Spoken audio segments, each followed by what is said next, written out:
Bienvenidos a una nueva edición de Cuando Jungle y en particular a nuestras entrevistas, un espacio que cada vez más ustedes están agradeciendo y pidiendo. Hoy quisimos hablar sobre economía, no sobre los indicadores de hoy, que pueden ser algo deprimentes, pero sí un poco de cuáles son las perspectivas que la crisis COVID-19, ¿cierto?, nos pone para efectos de los desafíos más importantes en materia económica, y estamos precisamente para eso hoy con Óscar Landerreche. Óscar, ¿cómo estás?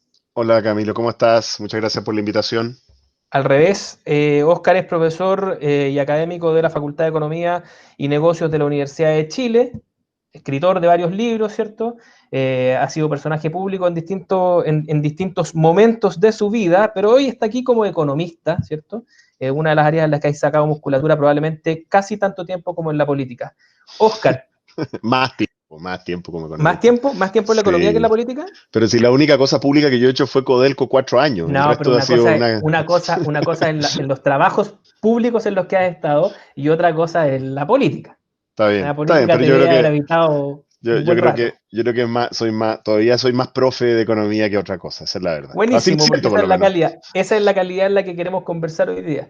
Claro. Oye, Oscar, la crisis COVID-19, la pandemia, ¿cierto? Es una crisis de alcance planetario, como otras crisis que hemos tenido en la historia, y por lo mismo, ¿cierto? Genera un montón de presiones sobre los sistemas económicos, presiones sobre los sistemas políticos. O sea, de esta cuestión probablemente vamos a salir estresados en casi todas las áreas, en particular, ¿cierto?, en el área económica. Y aquí hay dos grandes familias, lo hemos conversado con otros entrevistados, los que creen que esta transformación es como una especie de ruptura epocal y que de aquí va a emerger un hombre nuevo, una economía nueva, una política nueva, ¿cierto? Y los que creen que en realidad no va a pasar nada y vamos a ser más o menos los mismos de siempre, pero con mascarilla durante un tiempo.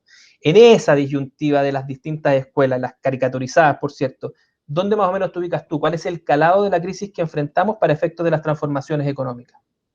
Sí, yo claramente discrepo del pensamiento milenario, como de que viene la era de Acuario y de ahora en adelante todos vamos a hacer tai chi a pata pelada, digamos, y comer comida vegana y harta quinoa. No creo en eso. No creo, no, creo que creo que lo que ocurre ahí es que algunos confunden lo que les gustaría que ocurriera con lo que la historia muestra que estas crisis generan.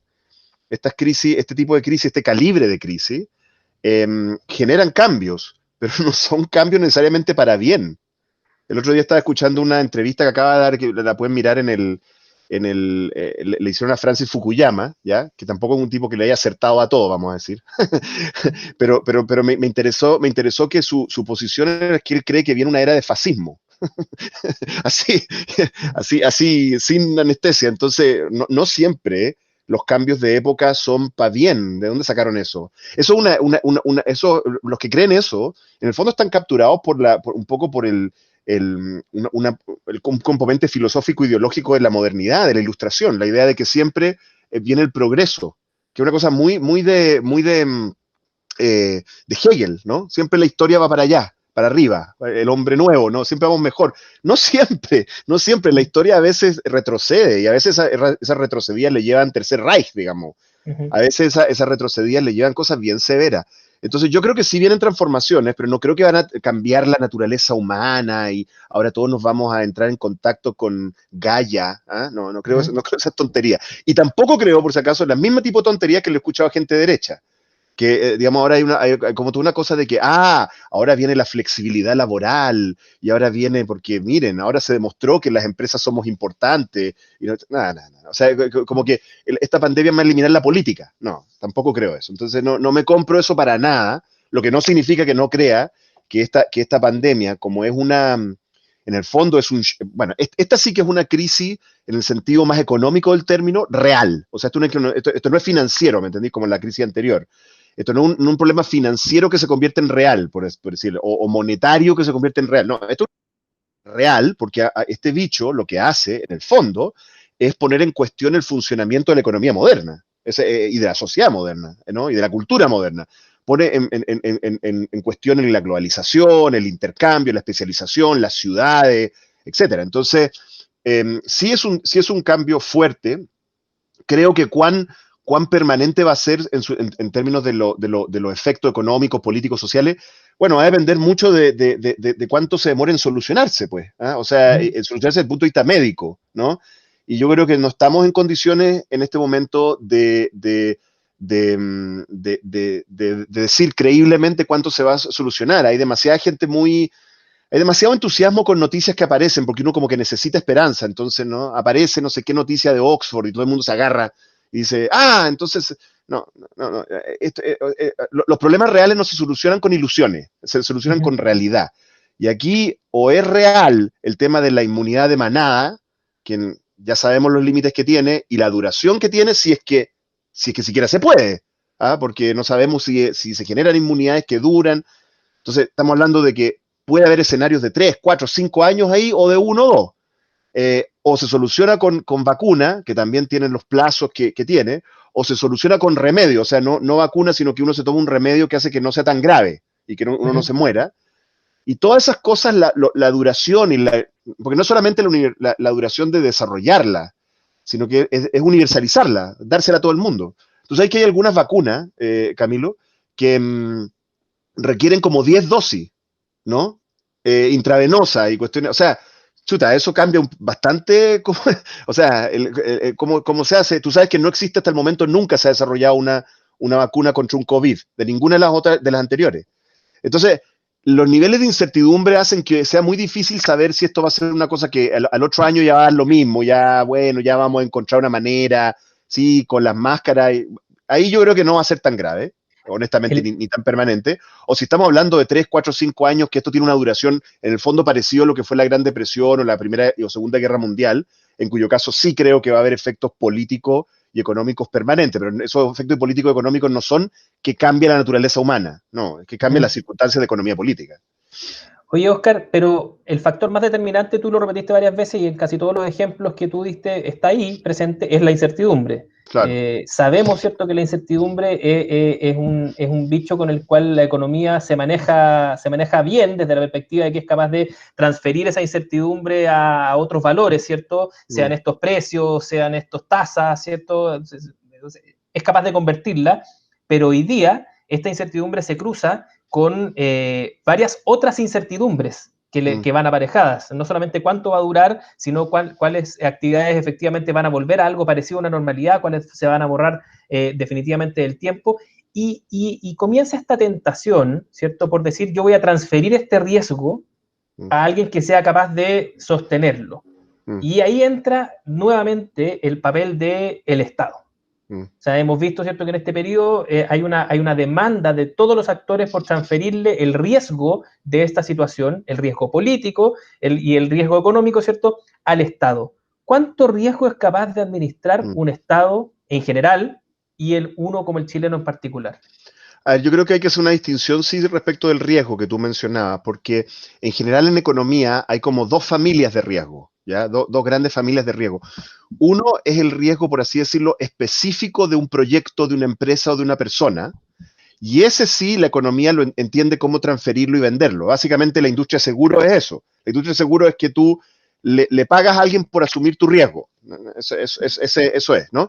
Y cuando el riesgo es específico a ti o a tu empresa o a una cosa acotada, ese mercado existe y funciona mejor o peor, a veces hay que subsidiarlo, en fin, hay todo tipo de complejidades públicas y privadas ahí que son interesantes, pero eso funciona, ¿no es cierto? El problema es que lo que la economía no maneja tan bien, ¿no?, son los riesgos estructurales o sistémicos. O sea, es cuando todo el sistema asume al mismo tiempo la pérdida o la ganancia. Ahí no hay a quien transferirle nada. O sea, ¿quién va a comprar el riesgo? Nada, pues si es de todos. Y esta situación es un poquito de ese estilo. Por eso es que aparece el tema del Estado. Porque efectivamente la capacidad que tiene el mercado, que usualmente puede manejar estos riesgos con mejor o mayor eficiencia o con más o menos equidad también, en este caso no tiene la capacidad de manejarlo, ¿te fijas? Entonces aparece el tema del Estado. Y ahí lo que ocurre es que hay mucha heterogeneidad en términos de los diferentes estados. O sea, por ejemplo, cuando tú ves la situación de los países desarrollados, depende, porque hay países como Estados Unidos, que efectivamente son países que tienen el presidente que tienen, digamos, y tienen niveles de deuda altísimos, pero por otro lado son los emisores del dólar. O sea, los gringos pueden hacer una cosa tan simple como emitir deuda y después hacer inflación y devaluarla. Así, y lo han hecho otras veces, digamos. Entonces, como que son dueños de la maquinita, y son el imperio y todo lo demás. Es distinta la situación de un país, no sé, Portugal, Portugal no puede hacer eso, ¿te fijas? Entonces ahí es muy diferente la situación. Entonces, un país que no es Estados Unidos, que está sobreendeudado en esta situación, está en problema, aunque sea desarrollado. Y a nivel de los países pobres, más todavía. O sea, ahí vemos la gran diferencia que hay en la discusión en Chile, con la que ya está empezando a ocurrir en Argentina y Brasil. O sea, Chile efectivamente, por buenas, malas razones, da lo mismo. Hay todo un campeonato de comentar si estuvo bien o no que la concertación fuera tan jodida en términos fiscales, pero digamos, al César lo que es del César. Chile hoy es un país que tiene espacio fiscal y espacio para endeudarse. Lo tiene, que no lo tienen la mayor parte de los países emergentes, ¿te fijas? Entonces, claro, la situación es distinta en ese sentido. O sea, ahí es como... entonces, ¿cuánta capacidad tienen los estados para asumirlo? Un poco depende. Pero hay otra cosa, en esa cosa estamos bien, o sea, como en el espacio fiscal. Yo creo que hay otros dos condicionantes, otras dos condiciones. Espacio fiscal, o sea, que tú seas, que te presten, que tengas ahorros, esas combinaciones. La segunda condición habilitante es que tú tengas un Estado que tenga capacidad de administrar lo que viene.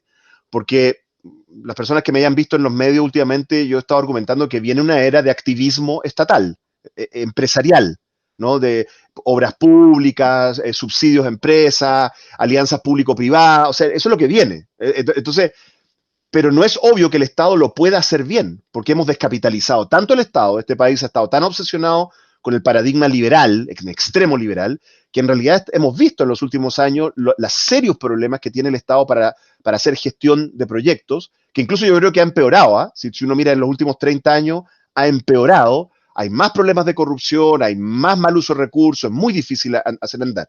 Entonces, también tú ves en los países que funcionan bien en esto, las Holanda, las Nueva Zelanda, un Estado muy efectivo. O sea, no es solamente que tengan lucas o poder endeudar, es que tienen un Estado que es efectivo cuando actúa. Y eso está en discusión en Chile.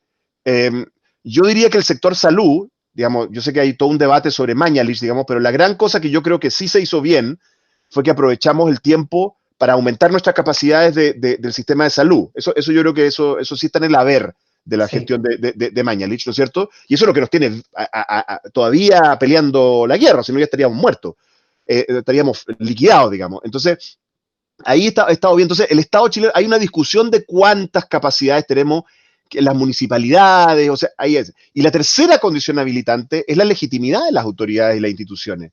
Y ahí estamos en la B. Ahí estamos muy mal. Yo creo que ahí estamos peor que Estados Unidos, peor que... o sea, yo vi una encuesta, no sé, el Economist, un gráfico, no sé de dónde, diablo, alguna de estas cosas de la OCDE, no tengo idea, ya a uno se le mezcla todo, en que aparecía que entre todos los países, Chile solo había un país en que la población evaluara peor a su gobierno en el manejo de la pandemia, Brasil. O sea, es Chile y después Brasil. ¿Entendido, no? O sea, los italianos encuentran que su gobierno lo hizo mejor que nosotros. O sea, imagínate. Entonces, yo creo que esas dos condiciones habilitantes no están. La parte fiscal, endeudarnos, eso se puede hacer. Pero las condicionantes de gestión pública, institucionales, y las condicionantes políticas, creo que no están. Oye, Oscar, yo te compro lo del inicio en el sentido de que probablemente aquí no haya una transformación en la que nosotros vayamos a hacer tai chi a pata pelada, pero sí las crisis tienen esta cualidad que al menos son aceleradores de procesos. Eso sí. Y procesos que pueden venir larvando hace mucho tiempo. Para el caso económico chileno, ¿cierto? A uno se le olvida, pero probablemente en una mirada ni siquiera larga, sino que mediana, nosotros tendríamos que ser honestos y decir que la economía chilena venía haciendo más de lo mismo hace demasiado rato, probablemente, y aquí yo lo digo como lego, y lo que estaba demostrando hace mucho rato era una pérdida de la capacidad que en algún minuto tuvo de ser un motor importante en el cambio de vida de las personas. O sea, si uno tuviera que hacer una mirada económica del ciclo de la transición, tendría que decir, hay una mitad de este periodo en el cual efectivamente cada generación estaba mejor que la anterior y lo que venía hacia adelante era esperanza, y hay un minuto en que eso se quiebra, ¿cierto? Y finalmente hoy día estamos frente a la que las nuevas generaciones probablemente son las que más temen respecto de lo que viene. Y esa es una cuestión que no pasaba hace mucho rato. ¿Cómo esta crisis en particular que nos toma en este minuto nos podría servir y en qué medida podría servir, ¿cierto?, para retomar ciertas tareas que son difíciles en periodos que no son de crisis? Lo que tú mencionabas en salud, por ejemplo, habría sido imposible si es que la gente no está muerta de miedo. claro. Que el Estado tomara un rol dirigente y hiciera cuestiones relativamente rápido. Mm. Bueno, ¿cuáles otras cosas se pueden hacer y tú crees que son urgentes en este caso? Bueno, ahí es donde yo sí estoy un poquito más, o sea, no optimista, porque es difícil estar optimista con lo que está ocurriendo, pero ahí es donde yo veo una oportunidad, digámoslo de esa manera. Porque efectivamente hay un diagnóstico que también la gente que me ha escuchado y me ha leído sabe que lo vengo haciendo hace bastante tiempo, de que el modelo de desarrollo económico, y la palabra modelo tiene demasiadas connotaciones, entonces, no sé, si usted quiere la estrategia de desarrollo económico de Chile, hace bastante tiempo que está rindiendo y hay muchos indicadores. Los indicadores de crecimiento estructural vienen cayendo hace como 15 años, los indicadores de productividad, de hecho la productividad viene cayendo, ¿ah? Hace como 10 años. Las exportaciones que siempre crecían en Chile, ¿no? Siempre Chile aumentaba y aumentaba sus exportaciones, ahora están cayendo hace bastantes años. Nuestros rankings en casi todos los rankings internacionales han estado cayendo sistemáticamente por 10 años, y esto atravesando dos gobiernos de Michelle Bachelet y dos gobiernos de Sebastián Piñera. O sea, dos de izquierda y dos de derecha, por así decirlo. Entonces, hay un problema estructural, ¿te fijas? O sea, hay un problema estructural que no lo estábamos mirando y que en el fondo las dos fases del superciclo del cobre y lo que también fue la aceleración a la economía que produjo nuestra reacción fiscal al terremoto, también, y monetaria también, también el Banco Central, escondieron esto, porque debajo de eso, de ese, yo lo digo doping, era como doping que le metimos a la economía, o que lo metió el cobre, o lo metió el fisco, lo metió el Banco Central, y nos impidió ver que debajo estaban estas tendencias de declinación. Y la tendencia de declinación no es tan misteriosa. Lo que ocurre en la economía, esto no se necesita ser muy heterodojo, digamos. La economía te dice, digamos, de que existe una cosa que se llama los rendimientos decrecientes. Y es que cuando tú haces más y más de lo mismo, no siempre te rinde más. O sea, no te rinde lo mismo. Cada vez te rinde menos, ¿no? O sea, uno lo ve cuando uno sale manejando, cuando nos dejen volver a salir a manejar, que uno ve estos cultivos frutales que van subiendo por los cerros y que llegan como casi hasta los cerros hasta arriba, ¿no? Obviamente regar ese árbol que está allá arriba en un cerro es mucho más caro que regar el árbol que está al lado del río Aconcagua. ¿Eso qué significa? Que la naranja es la misma, la vaya a vender al mismo precio, pero la de arriba es mucho más caro de producir. Por lo tanto, esa naranja te rinde menos. No es que no sea rentable, pero es mucho menos rentable que las primeras naranjas. Lo mismo con las minas de cobre, ¿no? Las minas de cobre filete, de buena ley, grande, son mucho más rentables que las minas que ya vais encontrando y que ya estáis pirquineando en los bordes. Entonces, Chile le ha pasado eso con su modelo de desarrollo productivo, y lo que nos ha pasado es que no hemos sido capaces de cambiar, de añadir nuevos sectores, ¿no? De avanzar hacia otros sectores. La mayor parte de los países exitosos que han recorrido un camino como el nuestro, añaden sectores, ¿ya? Y la visión que yo tengo es que casi todos esos países, cuando llegan a esta fase, como que cuando, por así decirlo, agotan la primera fase como capital intensiva de explotación de recursos naturales, le pasa a una Turquía, le pasa a una Irlanda, a una Finlandia, le pasa a una Tailandia, hay muchos ejemplos en el mundo, Nueva Zelanda también, ¿no es cierto? La primera parte es como capitalismo puro y duro, incluso a veces precapitalismo, a veces es así, ¿no? Es propiedad del capital, digamos, propiedad de la tierra, ¿no? Pero la siguiente fase casi siempre es más sofisticada. Y más sofisticada significa que hay muchos bienes públicos involucrados y también muchas acciones privadas y riesgo privado. Y por lo tanto, en general, en todos estos países lo que uno observa es alguna forma de alianzas público-privadas, súper explícitas y muy políticas para sacar adelante sectores productivos nuevos. Y usualmente esas alianzas, dependiendo del momento político y del modelo político de cada país, tienen distintas combinaciones. Los países asiáticos, como todos sabemos, son semidemocráticos, ¿no? Incluso una Singapur, son semidemocracias, ¿no? Son lugares muy autoritarios. Entonces, básicamente, Estado y empresas, y grandes sectores empresariales. En otros países más occidentales, digamos más parecidos a nosotros quizás, siempre esto le lleva a sindicatos, ¿eh? Sindicatos que negocian, que son parte del cuento. Y probablemente hoy en día, por la manera en que funciona nuestra democracia y por el rol que tienen los territorios, también tendrían que ser parte de esto las comunidades, ¿eh? Entonces, lo que yo veo es que nosotros necesitamos hace rato transitar hacia mecanismos de asociación entre Estado, empresas, sindicatos, comunidades, de distintas maneras, en distintos sectores, en distintos lugares, que hicieran apuestas productivas, muy agresivas, que le lleva a que el Estado, por ejemplo, te coloca una universidad al lado de la fábrica, ¿te fijas? O un instituto tecnológico al lado de la fábrica, que llega a que el sindicato dice, está bien, nosotros vamos a negociar un contrato por 5 años para que usted tenga paz laboral, pero a cambio queremos acciones, o sea que si salimos adelante también nosotros nos enriquecemos, ¿no es cierto? Ese tipo de tratos de largo plazo fomentados por nuestra institucionalidad, que no lo hay, nuestra institucionalidad, la verdad es que como tiene este problemita del Estado subsidiario,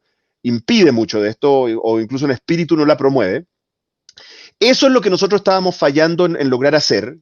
Nuestro clima político no estaba contribuyendo a ello, entonces yo creo que podría haber una oportunidad ahora, porque creo honestamente que un escenario de varios años de depresión internacional o de daño muy significativo a la economía chilena, como estamos viendo, hacen que es imposible resistir el rol del Estado, un rol estratégico del Estado, y por lo tanto podría ser que este país, y además vamos a enfrentar un proceso electoral, entonces también ahí puede haber una oportunidad para discutir esto públicamente, podría ser que este país aproveche esta doble crisis, el estallido social y la pandemia, para entrar en esta nueva fase de desarrollo más moderna. ¿Ah? Pero está por verse, una hipótesis. Eso es lo que pienso como oportunidad, Camilo.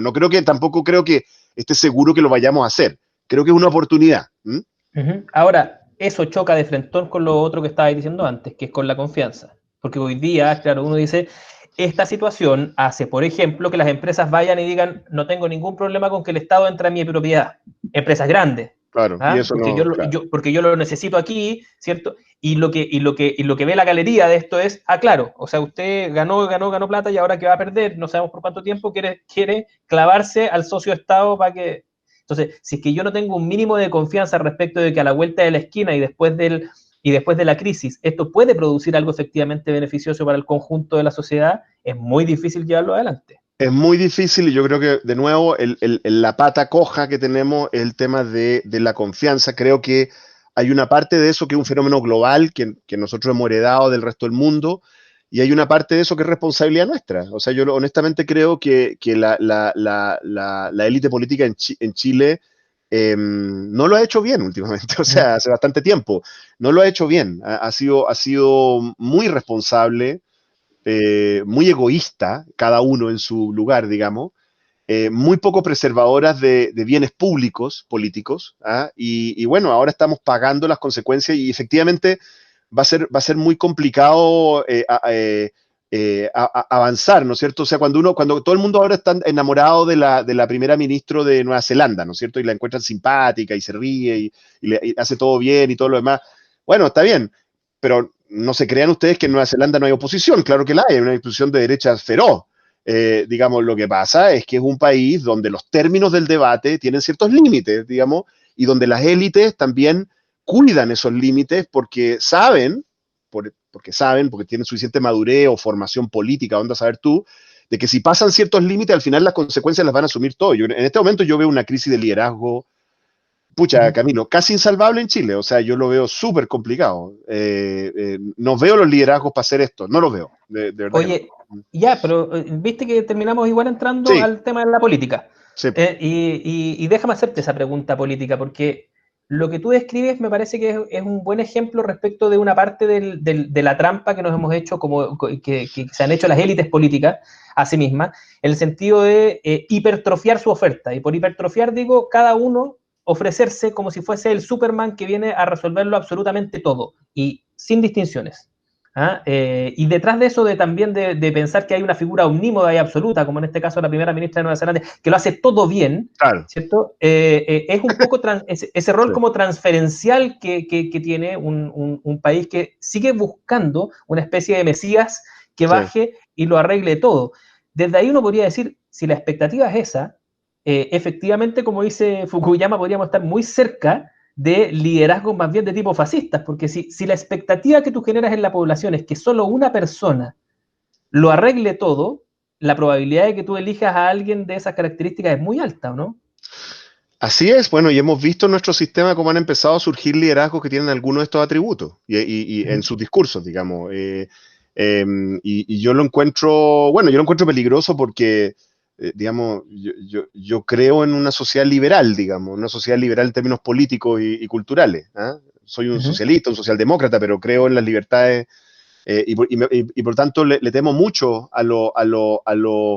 a los caudillos. Le temo mucho a los caudillos porque los caudillos siempre tú los invocas en función de algo urgente, pero no se van rápido y no limitan su acción a eso nomás, ¿te fijas? O sea, eso es así. Entonces, y yo creo que el pololeo que hemos tenido en Chile, en particular desde el estallido social, en particular en la izquierda, lo digo con mucho dolor, con poner mucho en riesgo la democracia liberal es muy peligroso, porque además, primero no creo que van a ganar. Lo encuentro torpe, ¿eh? O sea, no sé, lo encuentro torpe porque al final los más perjudicados o sea, cuando dejamos de tener un sistema democrático y de libertades y pasamos al Estado hobbesiano, digamos, de la guerra con todo, ganan los fuertes, po. No sé si eso así es la historia. Y yo no les veo digamos, al Spider-Man sexy, digamos, la capacidad de enfrentar al regimiento Wynn, para ser súper sincero. O sea, digamos las cosas como son. O sea, si uno quiere de verdad meterse en ese tipo de narrativa histórica, entonces tiene que, de nuevo estamos como, mira, una de las cosas que me desespera ahora, Camilo, para serte súper sincero, es esta como, que quizá tiene que ver mucho con esto, con las redes sociales y todo lo demás, esta como cultura de pensamiento mágico, de que si tú puedes hacer una operación comunicacional, puedes evitar la realidad, ¿ya? De lo que estábamos hablando respecto de confrontaciones duras, la realidad, digamos, de la confrontación militar y del uso de la fuerza, hay una realidad ahí en Chile. El ejército chileno sí es competente y grande, ¿eh? O sea, el Estado chileno sí tiene la capacidad para defenderse en el caso extremo, de maneras horribles, digamos, como hemos visto, pero la tiene. Entonces, digamos, lo mismo respecto de la pandemia, ¿no? La realidad no indica que una crisis conduce a que todos nos volvemos hippies de los años 60, ¿ya? No lo muestra. Y tampoco muestra que ahora el emprendimiento y lo que más. Entonces, un poco también lo vimos en esta narrativa que tenía la clase empresarial en Chile, en que se compraban cualquier noticia para creer que esto iba a ser una recuperación en V, que iba a ser una recuperación rápida, y entonces andaban con estas tonterías, digamos, con que anduvo el gobierno, como que la ayuda que iban a dar las familias era decreciente por mes, en 3 meses, que era de un nivel realmente de no entender nada, de no ver la realidad. Entonces, a mí me preocupa que tanto en la izquierda o en la derecha, en el empresariado, persista esta manera de ver, de liderar, que consiste en como creer que si uno sueña algo, ¿no? Es como un poquito el pensamiento, yo lo llamo pensamiento tipo Disney, ¿no? Es como ¿cómo se llama? Dorothy en El Mago de Oz. Si abrazas un perrito miras una estrella y deseas con todo tu corazón, se va a volver realidad. Y lamentablemente, ni el bicho COVID, ni el cambio tecnológico, ni los desafíos productivos que tenemos, ni los problemas políticos se solucionan así, es que no son así. Eso me preocupa. Ahora, Oscar, el sistema político lo que ve frente a sí también es una realidad. Lo que pasa es que trae incorporado el problema. Es decir, con esa lógica sí se ganan elecciones, pero con esa lógica es imposible gobernar. Ahí está la trampa, finalmente. Ese problema, es imposible gobernar. Yo puedo polarizar el país al punto de generar que se desmovilicen todos mis adversarios, por lo tanto yo seré el más fuerte electoralmente. Puedo, y esa estrategia puede ser exitosa. Cuando trato de reconstruir el país para gobernarlo y llevarlo a algún lugar, ¿cierto? Se me hace imposible. Bueno, pero es que, claro, es que lo que tú estás revelando es que hay una premisa que subyace a lo que yo estoy diciendo que puede ser falsa. Y es que el objetivo de gobernar es hacer progresar el país.